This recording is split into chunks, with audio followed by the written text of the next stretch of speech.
My name is Aloan Reed, 35 years old. Birthdays stopped meaning much after 30.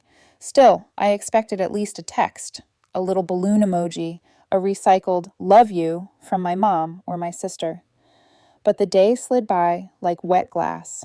Work at the furniture store, a drive-through latte, dinner alone on the couch. No message, not one. The next morning, 6:47 a.m., my phone buzzed. For one foolish second, I thought maybe they'd remembered, some belated greeting. Instead, the screen read, $11,000 charged to your account. Paradise Travel Co. Thank you. I sat upright, heart punching my ribs. $11,000? For what? I hadn't booked a trip, hadn't taken a vacation in 3 years. I opened the bank app, thumb trembling. Luxury resort package, Hawaii. 7 nights, 2 guests. The booking name scrolled up like a bad dream. Margaret Reed. Mom. I stared until the numbers blurred. Last year, she'd begged to use my credit card for an emergency. Something about a hospital copay and the car breaking down. I'd said yes, because you say yes to your mother. I never changed the card afterward. That mistake now wore a tropical lei. I called the bank before I could start shaking. A calm voice put me on hold under tinny jazz, the world's worst soundtrack for betrayal. At 8:03, I was in line at a branch downtown, Portland drizzle needling my coat. The teller, a woman named Kara, badge slightly crooked, typed as I slid my ID across. There's an $11,000 charge through Paradise Travel Co., I said, my voice too level. Kara's fingers clicked fast. Online booking, she confirmed. Under Margaret Reed. Hearing it aloud made the room tilt. Can you cancel it? It's already flagged unauthorized. Refund should post in 3 to 5 days. 3 to 5 days. I nodded, numb. Would you like to close this card? Yes, please close it, permanently. Kara handed me a cancellation form. I signed, my signature slicing the paper like a quiet act of war. Outside, the rain had turned to mist. I sat in my car, called no one, just stared at the steering wheel until anger found a pulse. Then I opened my payment app, typed $1 to Mom, and in the note field wrote 2 words. Transaction declined. Attached the screenshot of the canceled booking. Hit send. For the first time in 24 hours, I could breathe. But relief lasted minutes. By 10, a knock rattled my apartment door. The heavy, entitled kind that says I have a key to your life. I opened it to find my parents on the mat. Mom's arms were crossed, her lipstick too perfect for the hour. Dad hovered behind her, hands deep in his coat pockets, eyes anywhere but mine. Jennifer, she started, then corrected herself with a scoff. Elowen, how could you cancel our trip? Our trip, I repeated. That was our anniversary present. Your father and I have been planning for years. You know how hard things have been. On who? I asked. You used my card without asking, Mom. $11,000. She waved it off. You have a good job. You're doing fine. We thought you'd want to help. Dad cleared his throat. We were going to pay you back. With what? I snapped. Coupons from the barbecue pit? His jaw tightened. Mom's glare sharpened. You're making this bigger than it needs to be. It's family. That word, family, hit like grit in a wound. I'd been paying their car insurance for months, covering forgotten bills, their groceries when retirement checks fell short. Family meant I fixed things. I stepped aside and pointed to the hall. Out. Mom blinked, incredulous. Elowen, I said out. You stole from me. She opened her mouth, maybe to scold, maybe to plead, but Dad tugged her arm. Let's go, he muttered. When the door shut behind them, my legs gave out. I slid down the wood until I was sitting on the floor, listening to the muffled thud of their steps fading down the hall. My phone buzzed again. A text from Melissa. You're going to regret this. No punctuation, just threat. I stared at it until the screen dimmed. My sister, the family favorite, always the voice in Mom's ear, had spoken. I went to the kitchen, made coffee I wouldn't drink, trying to make sense of what just happened. $11,000 for a trip. The same woman who forgot my birthday yesterday had remembered her beach reservation to the decimal. I checked the credit card portal again, scanning old transactions. My chest tightened. Small withdrawals, scattered over months, gas stations in their neighborhood, restaurant tabs I'd never signed for. The Hawaii charge wasn't the first theft. It was just the first one big enough to show its teeth. Outside, the rain thickened, blurring the window glass. My reflection looked older than 35. I opened my messages to Dad. We need to talk about Mom using my card. The gray bubble stayed gray, unread. For a second, I imagined the three of them, Mom, Dad, Melissa, at their kitchen table, the one I bought years ago, whispering about how ungrateful I'd become, how money had changed me. My phone buzzed again, this time an email from the bank confirming cancellation and refund pending. A small win. I closed the laptop, turned off the lights, and let the apartment sink into quiet. But quiet wasn't peace. It was the pause before the next sound. Because people like my family never apologized. They regrouped. And I could feel them, somewhere out there, already planning their next move. By noon, my phone was a hive. A notification popped and then another, multiplying until the screen looked like static. Melissa had posted an Instagram story, a selfie with practiced sadness, chin tilted, mascara doing most of the work. Over the top, white text. Some people care more about money than family. You know who you are. She tagged me. I watched my name bloom under her caption like a bruise. The comments followed with the speed of heat. Cousins I hadn't seen in years, a neighbor who used to borrow my lawn chair, an old classmate who once cheated off me in trig. Unbelievable, someone wrote. Money changes people. You only get one mother. Little sermons from people who never once offered to help when that mother called me crying about the light bill. I didn't answer. Answering would feed it. I put my phone on the counter and paced the apartment until my breath hurt. The kettle clicked. I poured water I wouldn't drink and heard the faint, relentless ping of my life being rewritten by strangers. By 1, I couldn't stay inside. I grabbed my coat and walked the 10 blocks to the cafe near the store, hood up against the Portland drizzle. Cinnamon and espresso wrapped the room like a better season. Daniel sat at a corner table, bank ID still clipped to his shirt, laptop open on what looked like all numbers and no mercy. He looked up and his eyes softened in that way that made me feel seen and stubborn at the same time. What happened? He asked, standing before I reached him. I told him everything. The charge, the trip, the bank, the knock at my door. When I got to Melissa's story, I held out my phone. He watched it once, then again, jaw working. This isn't about family, he said finally, voice low. It's about control. Melissa says I'm breaking us apart. She's angry you've stopped paying the tax. What tax? He gestured, half apology, half illustration. The price they set for your belonging. You paid with money and silence. Now you're changing the currency. The words landed in me at an angle, painful because they were true. What do I do, besides hurl my phone into the river? You audit everything. He slid his laptop toward me. Start a list. Every account, card, subscription. Any joint account lingering, beneficiary designations, authorized users, pull credit reports, all 3 bureaus. Freeze them if you have to. My mom made me open a joint emergency savings when I first started working, I said slowly. Years ago. I put money in every month for, I don't even know how long. I haven't checked it in months. He didn't flinch. Check it now. I hesitated, staring at the swirling leaf in my latte. I co-signed their mortgage once too. When their credit was bad, they promised to refinance in 6 months. How long ago? Years. The word tasted like regret. He took my hand. You're not the first person to tie yourself to a drowning boat and call it duty. It doesn't make you foolish, it makes you loving, but it's time to cut the rope. Melissa says I'll regret this, I said softer. She's used to a world where you absorb the regret for everyone. Let's make a new world. I breathed shaky and nodded. Okay. He pulled out a pen. Let's prioritize. He numbered a napkin with the tidy certainty of a man who lived in the land of ledgers. 1. Verify that the $11,000 is reversing. 2. Close any card they can touch. 3. Examine any joint accounts. 4. Pull statements. 5. Talk to a lawyer about the mortgage. 6, I said, surprising myself. Document everything, just in case. He smiled, small. That too. A shadow crossed the window. Someone outside, pausing long enough to look in, then moving on. When I glanced back, Daniel was already tucking his laptop into his bag. Let's go to the bank. I can do it alone. I know, he said, but you don't have to. On the way out, my phone lit again. A new comment under Melissa's post. Isn't she the one with the cute furniture shop? Shame. Another read, M said she only needed a loan for her marketing project. Her sister is loaded anyway. Marketing project? I said aloud. Daniel raised an eyebrow. Your sister's been telling people she has a big client. Did she raise money? She told everyone she secured a sponsor. Maybe she meant me.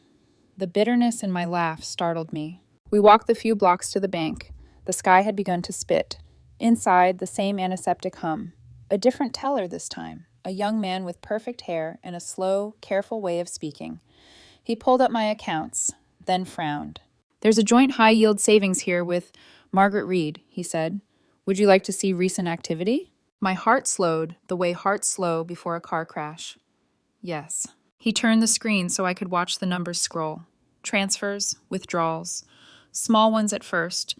$300 here, $500 there. Then, 2 weeks ago, $10,000 labeled marketing project. A handful of $12,200 cash withdrawals in quick succession. My name appeared in only one place, the owner field. I didn't authorize these, I said, too calm. The teller nodded, sympathetic but contained. She's on the account. Either party can withdraw. How much is left? He told me. The number was a fraction of what I'd put in, the bare bones of something I'd once fed like a hope. When was the last in-person withdrawal? Daniel asked. 4 days ago, the teller said after another few clicks. Ms. Reed looked determined. I could see it, my mother in her good coat at this very counter, signing without a tremor. The image felt like a slight fever breaking into a chill. I want to close the account, I said. Transfer what's left to my personal. Remove her access to anything with my name on it. We'll need both parties to... It's my right to close, I said, steady. I'm the primary owner. He looked again, then nodded. You are. I'll initiate the closure. It may take a day to finalize. I signed. My name carved the page cleaner this time, as if the pen knew we were done being tentative. Outside, the drizzle had turned into straight rain. Daniel and I stood under the awning while the city blurred around us. She took it, I said, all of it, for a project. Then you stop the bleeding, he said. Next is the mortgage. I'll call a lawyer. I was already scrolling, fingers firm, and I'll pull my credit. If they've opened anything else. Daniel watched the street. You know there will be fallout, he said carefully. They won't accept a quiet ending. They started loud, I said. Maybe this time I get loud on my own terms. He nodded. But not right now. Right now you build your case. On the walk back, a message pinged from a cousin I liked when we were 12. Just so you know, she wrote, Em has been bragging for weeks about fronting cash for a campaign. Said a silent partner believed in her. Thought it was some investor. Guess it was you. I stared at the screen until the raindrops dotted it. In the store window across the street, my reflection looked like a woman I almost recognized. Rain-framed, tired but upright. Daniel squeezed my shoulder. Bank, lawyer, sleep. And Instagram? I asked. Later, he said, when the receipts are clean. I nodded, pocketed my phone, and stepped off the curb. Tomorrow, I would open every drawer, every file, every tab. I would cut the strings I had tied to prove I was a good daughter, and I would learn what it meant to be a good self. But first, I had to watch the numbers tell the truth. I headed home with wet hair and a list in my pocket, feeling the old scaffolding of my life creak, finally, as it began to come down. By morning, my apartment felt different, quieter, but not in a peaceful way. The air was heavy, as if every dollar missing from that account had weight. The ceiling hummed with the sound of old pipes, and beneath it, I sat at my kitchen table, laptop open, bank statements spread like evidence. Each line glared back. Withdrawal, transfer, marketing project. Over and over. The numbers weren't just gone. They'd been redirected, repurposed for a dream that wasn't mine. I could almost see them. Mom in her blazer, signing forms like they were favors. Melissa in her apartment, building some glittering illusion of success with my savings as her foundation. I picked up the phone and called my lawyer, Evan. He was a friend from college, steady voice, calm energy. Elowin, he said after I explained. You're still co-signed on that mortgage, right? For now, I want out. He sighed. You'll need to show financial misconduct, proof that they've acted against your consent. But yes, it's possible. I'll start the paperwork. Send me your bank statements and the card reports. Already compiling. Good. And Elowin. Don't meet them alone for now. I wasn't planning to. After hanging up, I scrolled through old emails, tracing every point where I'd trusted them. The day I opened that joint account, the mortgage cosign, the text from Mom that said, "We'll handle it. You just focus on your work, sweetheart." Every line of digital affection suddenly looked like bait. By afternoon, I'd gathered everything: PDFs, screenshots, copies of withdrawals, the travel charge. I sent them to Evan, clicked send, and stared at the spinning icon until it confirmed. Then I finally breathed. The quiet didn't last. At 5:40, my phone lit up. Melissa calling. My thumb hovered, then pressed accept. "What do you want?" I asked. Her voice was all edges. "You closed the account." "Yes. That money was for my campaign, Elowen. For work. You just destroyed everything I've built." "What you built was on my back." "You don't get it," she snapped. "Mom needed help. I needed help. We're family." "That word again," I said quietly. "You use it like a lockpick." She laughed, a small, bitter sound. "Wow, you think you're the victim? You live in your little apartment pretending you're better than us. You're cold, Elowen. Always have been." "I'm just done being useful," I said. "You'll pay for this," she hissed. "You'll see." The line went dead. I stared at the phone until the call log faded from the screen. Outside, the sky had gone a low, bruised gray. I packed my bag, left for the store. Working helped. The smell of wood polish, the neat geometry of furniture arrangements, it all gave me something predictable. By 8 and walk, I was locking up, humming just to fill the space, when footsteps broke the rhythm. I turned. Under the neon flicker of the Reed Interiors sign stood 3 silhouettes: Mom, Dad, and Melissa. The rain had found them first. It glistened on their coats, their faces. My keys tightened in my hand. "What are you doing here?" Mom took a step forward. "We need to talk. Then call my lawyer." "Don't be ridiculous," she said, her tone cracking with impatience. "You're taking your name off the mortgage. Do you understand what that does to us?" Dad's eyes were rimmed with exhaustion. "We could lose the house, Elowen." "Maybe you shouldn't have stolen from the person keeping your bills paid." "Watch your tone," Mom snapped. "We didn't steal. We used what was there for family. And now you want to abandon us?" Melissa crossed her arms, smirking like she'd rehearsed it. "You really want everyone to know you left your parents homeless over a few zeros?" I exhaled slowly. "You mean the zeros that paid for your marketing project?" Her smirk faltered. "That was business. That was theft." Mom's voice rose above the rain. "If you don't fix this, open another account, put your name back on the loan, we'll sue you." I almost laughed. "You can try." Dad's jaw twitched. "Just do the right thing," he said softly. "For us." I looked at them. 3 people I'd spent my entire adult life saving, and for the first time, I felt nothing. No guilt, no need to explain, only finality.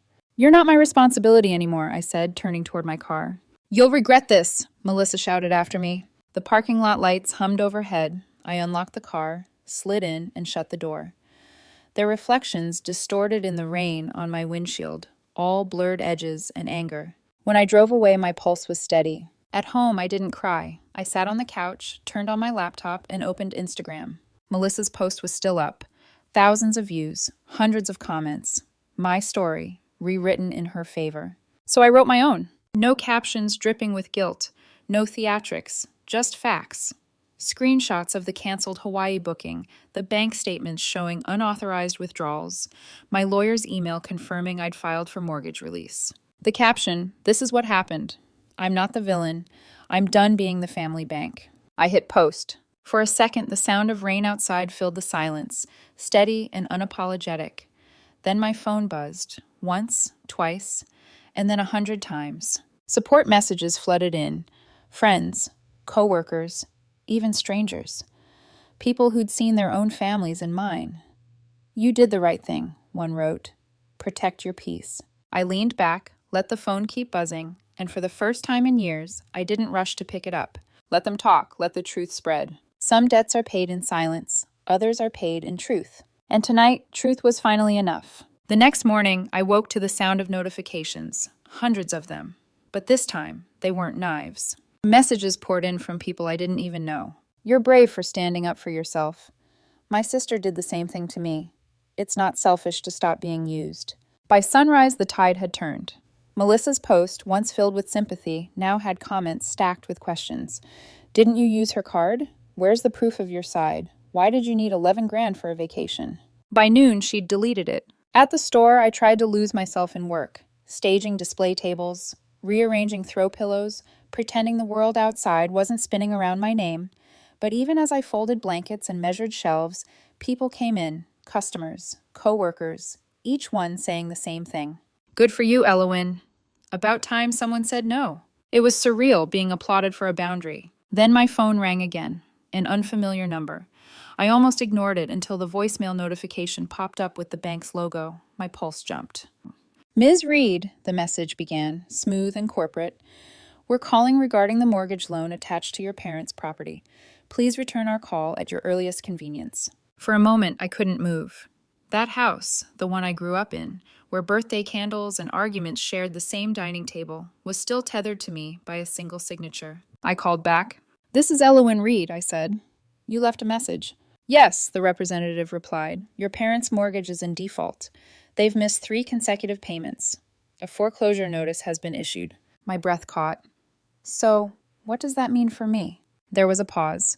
Since your name was recently removed as cosigner, you're no longer liable. You won't be affected by the foreclosure. Relief hit like an ache, sharp, almost painful. I thanked her, hung up, and sat there in the quiet. It was over. The house I'd once fought to save, the symbol of everything I was supposed to protect, was gone. But so was the chain around my neck. That evening, I drove without a plan. Portland shimmered with rain, city lights bending on wet asphalt. I ended up by the river, parked near the steel bridge, engine idling. The water below was dark, wide, endless. My phone buzzed again. Unread messages from Mom, Dad, and Melissa. I didn't open them. I already knew the tone. Apologies that weren't apologies. Accusations wearing the clothes of concern. I turned the phone off. For the first time in months, maybe years, the silence didn't feel empty. It felt earned. The following days blurred into motion. My posts spread beyond Portland, shared in forums, reposted by small accounts that talked about financial boundaries and toxic families. People found pieces of themselves in my story, and I read their messages late at night, tears I didn't expect slipping down my face. Then came the part no one warned me about, the quiet after the storm. When everything you fought collapses and you realize the noise was the only thing keeping you upright. Work helped. So did Daniel. He'd show up at closing time with takeout, a soft grin, and that steady calm that didn't need fixing. One night, over takeout noodles and the hum of the store's air vents, he said, "You know you're allowed to build a new life now, right? One without fire alarms." I laughed. I wouldn't even know what that looks like. He leaned in. "Peace looks good on you. You should try keeping it." He was right. A week later, I blocked the last of their numbers. Not out of anger, but because every call reopened a wound I'd already stitched closed. Through the grapevine, I heard the rest. The house foreclosed. The furniture sold. Melissa's marketing project imploded after her clients saw the backlash. Apparently, integrity still mattered in small ways. Mom and Dad were living with relatives now, their social circles shrinking faster than their excuses. People who once adored them for their charm now crossed the street to avoid them. I didn't feel triumphant, just tired. Because the thing about winning is that it still costs you something. One evening, I came home to find an envelope in my mailbox. No return address, just my name, written in the kind of cursive that taught me how to sign my own. I didn't have to open it to know who it was from. Still, I did. Inside was a single page, written in my mother's slanted hand. "Elowen, we've lost the house. We're staying with your aunt for now. Your sister's been devastated. Your father's not sleeping. We made mistakes, but we're still your family. Please come back. We need you. You're all we have left." There it was again, that word. Need. Not love, not sorry. Need. I folded the letter, sat at my table, and thought of every time I'd answered that word before. Then I pulled out a note card, wrote 6 words, and sealed it in an envelope. "I wish you well. I'm done." The next morning, I mailed it. The metal slot clinked shut with a sound that felt final. For once, the weight didn't crush me. It lifted. The weeks that followed were quiet in the best way. My store flourished. New clients, new designs, new space. Daniel and I started planning a small wedding. Nothing extravagant, nothing anyone could hijack. Just us, a few close friends, and the river that had once held my reflection when I was ready to give up. On the day, I wore a simple white dress. He stood there in a navy suit, looking at me like peace wasn't just possible, it was already happening. When we exchanged vows under the gazebo, I felt something settle in my chest. Not forgiveness, not revenge, just balance. Later that night, we danced under string lights and ate cake straight from the box. Daniel looked at me and said, "You finally look like yourself." And I realized I did. Because sometimes healing isn't loud. It's a quiet apartment, a small wedding. A life that belongs entirely to you. Family isn't who needs you, it's who shows up without taking. And for the first time, I had one.